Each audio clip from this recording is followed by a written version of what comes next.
Fights and conflicts over nominations of councillors for the coming local government elections are intensifying in the Northern Cape, and that has led to more service delivery protests.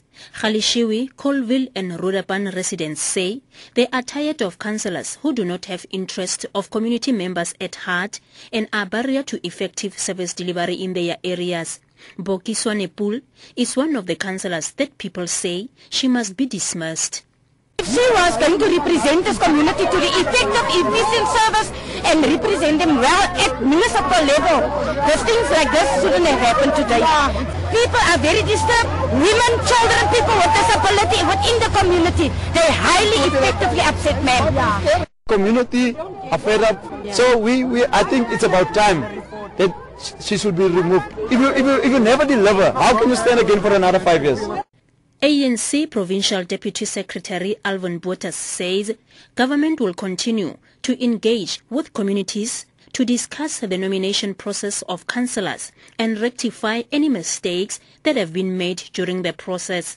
Earlier last week, President Jacob Zuma, addressing a media conference, said steps will be taken to those being nominated without people's concern.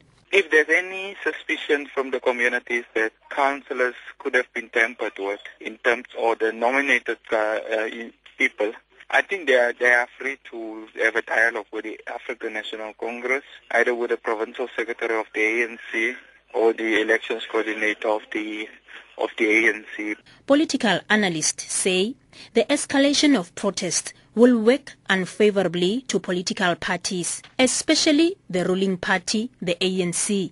Not only do they give a bad image, but it is also showing a fading trust by residents. Political analyst Lebohang Pheko explains.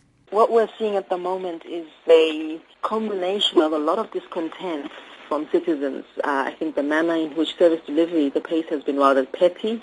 The promises have been grand, but the delivery has been rather sparse. I'm not saying that we're heading for a disastrous local government elections at all. I think that what we're heading for is a situation where people are using different mechanisms to voice their discontent and to express the deficits of this democracy.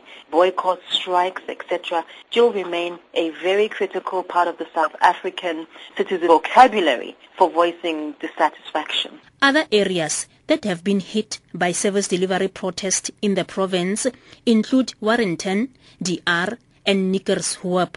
And with only 2 weeks remaining before the local government elections, lack of service delivery in most parts of the country is still a thorny issue. I am Polepedi for SABC News in Kimberley.